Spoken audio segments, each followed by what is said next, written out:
Auburn is at 15. Oregon has fallen 8 spots.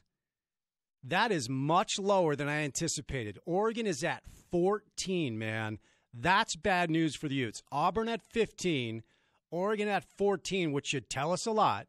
Michigan at 13, Wisconsin at 12, Florida at 11. Wow. They dropped Oregon all the way to 14. 8 spots after losing to Arizona State. And again, so there's a surprise. We knew that they would drop. I didn't think they would drop that much. All right, the top 10 now. Penn State falls 2 spots after their loss to Ohio State over the weekend. They're at 10. Oregon drops to 14. Oof. That is bad news for the Utes. Bad news for the Pac-12. I knew they would drop. I didn't think it would be all the way to 14. I was expecting more like maybe 11 or 12. And Oregon drops 8 spots. And that's the conversation that we've all been having over the past 48 hours. Obviously, Utah was impressive once again, smashing Arizona. The game was never in doubt. All right, Baylor is at 9, up 5 spots. Baylor is at 9. A little surprising, but so far the committee's telling us that they're setting things up in the Big 12, okay, for a one-loss man. Okay, that's what the committee's telling us. They're setting things up potentially to open the door for the Big 12 as Baylor jumps up 5 spots to number 9. Whew. Okay, this actually is getting a little bit more interesting than I thought it would.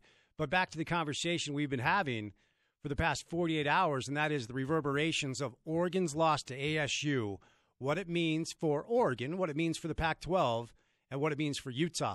Minnesota is up 2 spots to number 8. Minnesota is a team a lot of people believe that Utah could face if Utah makes it to the Rose Bowl. A lot of the projections believe that Kyle Whittingham's team will take on PJ Fleck's team. Good but not great team. I wouldn't love that matchup.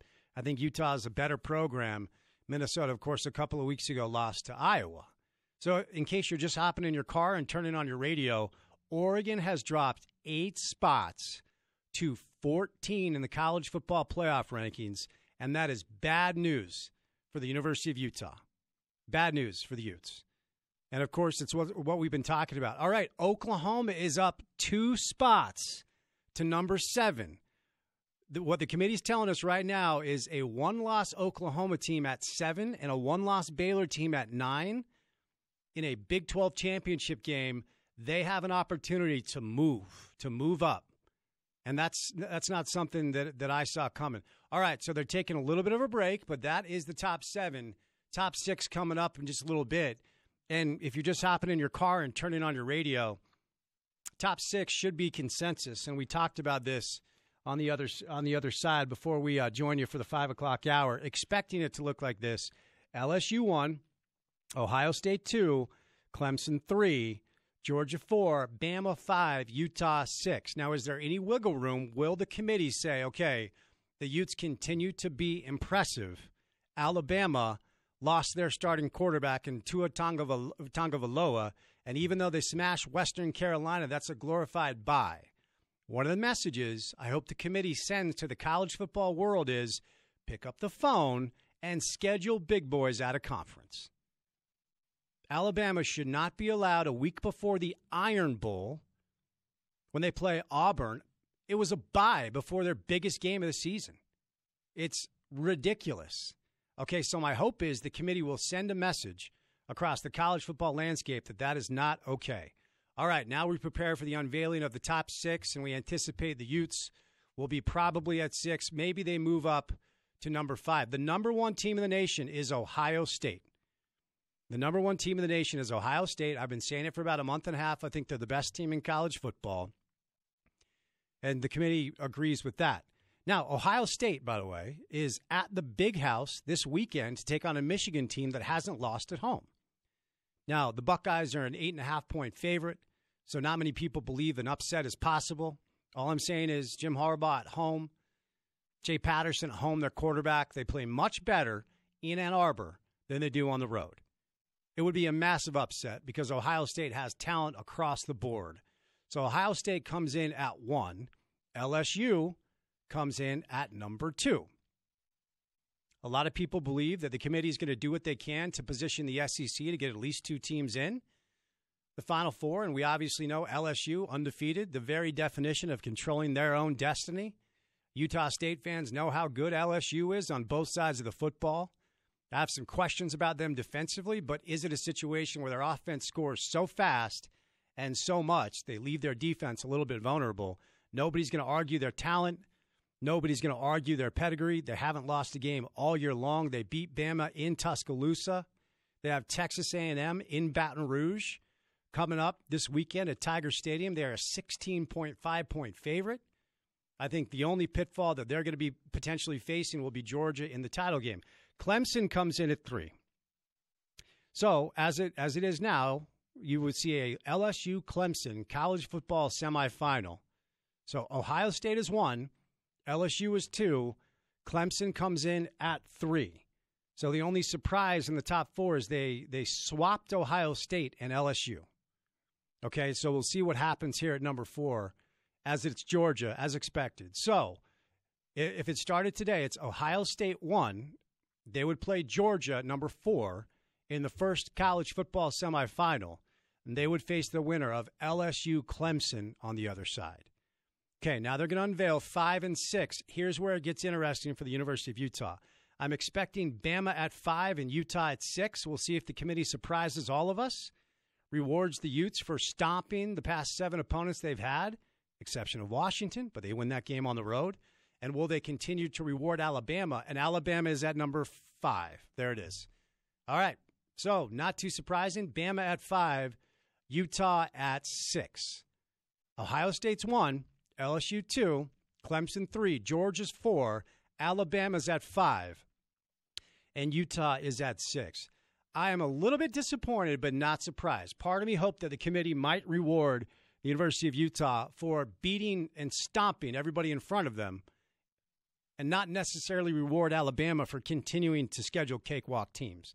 And the debate, of course, for the last little bit has been, okay, you can knock on Alabama's out-of-conference schedule all you want as the Utes move up 1, breaking news on the show, to number 6.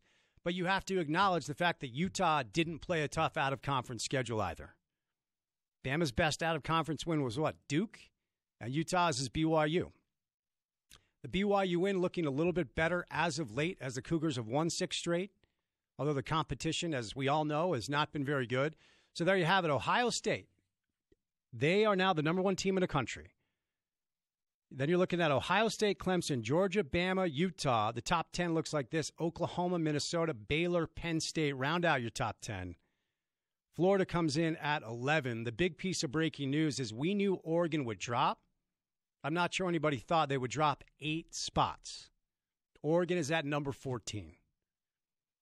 So if Utah is able to take care of business against Colorado, Wisconsin 12, Michigan 13, Oregon 8 spots, man, to 14. Auburn drops to 15.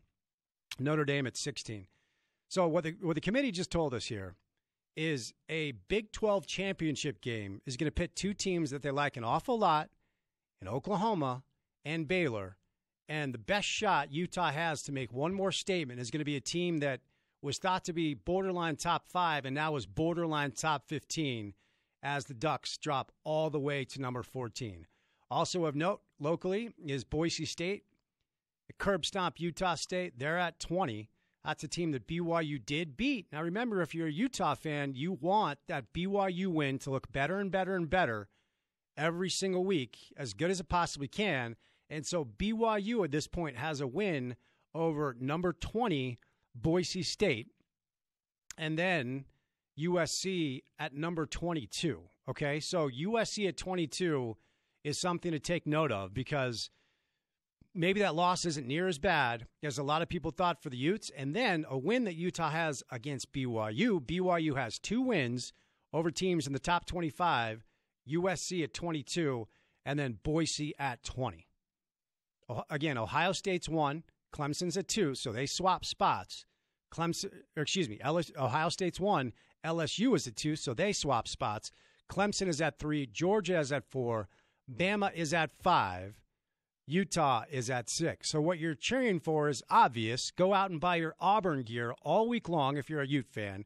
You're cheering for Auburn to beat Bama in the Iron Bowl coming up. And, of course, you can cheer for Michigan to beat Ohio State. You're hoping for some chaos in front of you. And then potentially maybe Georgia beating LSU in the SEC title game. But I'm not sure that's going to do a whole lot. The committee's sending a pretty loud message. They want 2 SEC teams in the Final Four.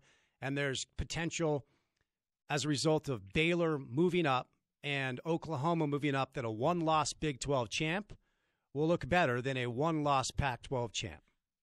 So, Brady, there it is. That's crazy. And I want to kind of keep it there because not only are you an Auburn fan this week, but you got to be an Oklahoma State fan because you're lying to yourself if you don't think in that final week, if Baylor and Oklahoma are still in the top 10 and in that final game, and one of the two beats the other two, and they have a better resume than Utah, you're lying to yourself if you don't think that the College Football Playoff Committee won't jump the Big 12 champion over Utah in that point. That is what they're telling us because here's the drill. Oklahoma now has a chance for a statement on the road in Bedlam on Saturday in Stillwater against Oklahoma State, and then they now have a chance to beat a top 10 team in the Big 12 championship game against Baylor. Utah, so if you compare Oklahoma against Utah, Oklahoma's chance to make a statement is on the road in Bedlam against Oklahoma State, and then Big 12 championship game against what is now a top 10 team in Baylor, okay?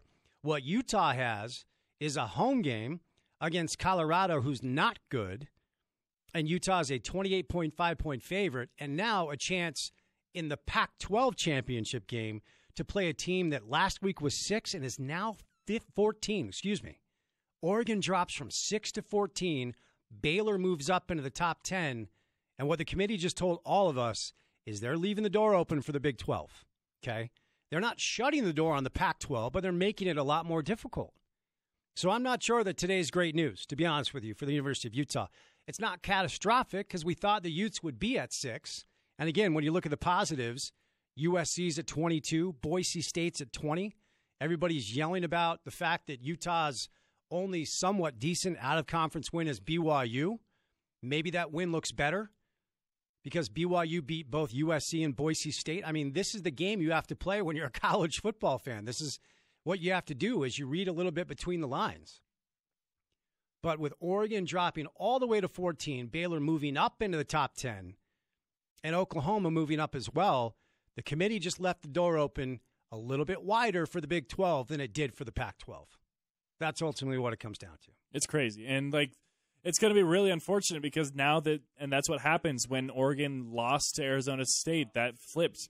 They're the exact same argument that Utah fans are making for Utah's place in the Pac-12, in that Final Four, is the same argument they're going to be making for the Big 12 now. Because of the Oregon loss, they're not going to have that top 10 victory. And now either Baylor or Oklahoma is going to have that. If Auburn does beat Alabama and clears up, and then Georgia loses to LSU in that final game, it's going to clear up a 3-way run, a run to the finish line between 3 teams. One team's going to lose, and then the other one's going to vault Utah because of that lack of a big marquee victory. Oklahoma is a true threat, okay? I don't know that Baylor is. Okay, Oklahoma's resume is much better than Baylor up to this point. And then, as we referenced, Oklahoma. Okay, so if we compare Utah and Oklahoma side by side, let's say you're an impartial observer in the College Football Playoff Committee. Oklahoma has 2 chances to impress. Utah has 2 chances to impress. Oklahoma's chances are on the road in a rivalry game, Bedlam against Oklahoma State in Stillwater, and then a Big 12 championship game against a team that's now in the top 10 in Baylor. Oklahoma State on the road. Top 25 team, Baylor, Pac-12 championship game, top 10 team. Utah's chance is Colorado at home, okay? And then a Pac-12 championship game against a team that just went from 6 to 14.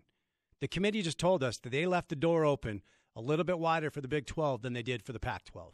Unfortunately, that's the news we're with today. All right.